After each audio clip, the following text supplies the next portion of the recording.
বাংলার সুপারস্টার শাকিব খান। আর এই সুপারস্টার মানেই যেন ঈদ ধামাকা। একচেটিয়া বেশ কয়েক বছর ধরে রাজার আসনে আছেন শাকিব খান, আর তাই তো তাকে বলা হয় ঢাকাই সিনেমার কিং খান। প্রতিবারের মতো এবারের ঈদেও শাকিব ধামাকা দেখাবেন, আর এবারের ধামাকার নাম তুফান। আর এই তুফানে বাড়তি আকর্ষণ সৃষ্টি করেছেন গঙ্গাপাড়ের অভিনেত্রী মিমি চক্রবর্তী। ইতিমধ্যেই লাগে উড়াধুরা গানে শাকিব মিমির ধামাকা নাচ দিয়ে অনেকটাই টক অব দ্য টাউনে পরিণত হয়েছে তুফান। ঈদুল আজহায় মুক্তির আলো দেখার অপেক্ষায় এখন শুধুই ক্ষণ গণনার অপেক্ষা। আর সেই আগ্রহের পারদ আরও বাড়িয়ে দিতে 12ই জুন রাজধানীর এক অভিজাত হোটেলে আয়োজন করা হয় এক সংবাদ সম্মেলনের, যেখানে শাকিব মিমি ছাড়াও উপস্থিত ছিলেন চঞ্চল চৌধুরী ও মাসুমা রহমান নাবিলা। এদিন শাকিবের এন্ট্রি হতেই গণমাধ্যমের সব ফোকাস যেন কেড়ে নেন শাকিব একাই। এ সময় বেশ হাস্যোজ্জ্বল মুখে শাকিব খান বলেন, তুফানের গণ্ডি ছড়িয়ে যাচ্ছে দেশ থেকে বিদেশে।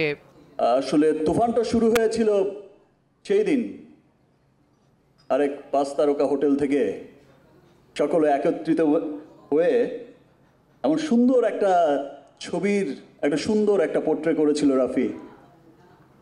সেই সময় থেকেই যে মানুষের মনে একটা তুফান উঠেছে, সে তুফান কিন্তু যত দিন যাচ্ছে সেই তুফানের গতি কিন্তু বেড়েই যাচ্ছে। তুফান ছড়িয়ে যাচ্ছে দেশের গণ্ডি থেকে ওদেশ, ওদেশ থেকে বিদেশ।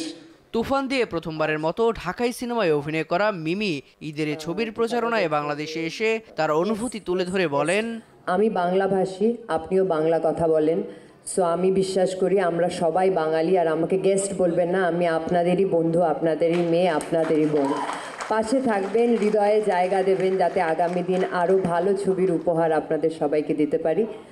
আর এটা আমার ফার্স্ট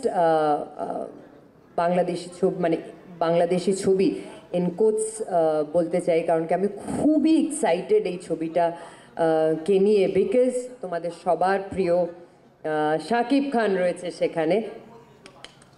অন্যদিকে কোন চরিত্রে দেখা যাবে চঞ্চলকে তা নিয়ে এখনো রয়েছে ধোঁয়াশা। তবে তিনি যে গুরুত্বপূর্ণ এক চরিত্রে দেখা দেবেন এই সিনেমায় তা অনেকটাই পরিষ্কার।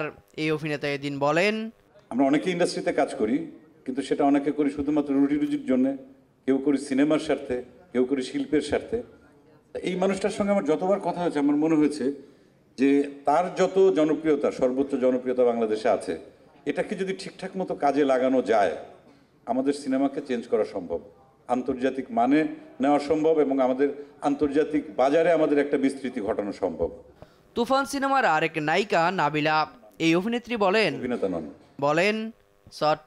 আমরা অনেকে ইন্ডাস্ট্রিতে কাজ করি, আমার যতবার কথা হয়েছে আমার মনে হয়েছে যে তার যত জনপ্রিয়তা, সর্বোচ্চ জনপ্রিয়তা বাংলাদেশে আছে, এটাকে যদি ঠিকঠাক মতো কাজে লাগানো যায় আমাদের সিনেমাকে চেঞ্জ করা সম্ভব, আন্তর্জাতিক মানে নেওয়া সম্ভব, এবং আমাদের আন্তর্জাতিক বাজারে। তুফান সিনেমা তুফান হয়ে সিনেমা হলে আসবে, যার দিক নির্দেশনায় সেই নির্মাতা রায়হান রাফি বলেন, আমার মনে হয়েছে যে তার যত জনপ্রিয়তা, সর্বোচ্চ জনপ্রিয়তা বাংলাদেশে আছে, এটাকে যদি ঠিকঠাক মতো কাজে লাগানো যায় আমাদের সিনেমাকে চেঞ্জ করা সম্ভব, আন্তর্জাতিক মানে নেওয়া সম্ভব, এবং আমাদের। এই সিনেমায় আরো রয়েছেন শহীদুজ্জামান সেলিম, ফজলুর রহমান বাবু, গাজী রাকায়াত, একে আজাদ সেতুর মতো তারকারা। দেব রায় দীপ্ত, দেশ টিভি।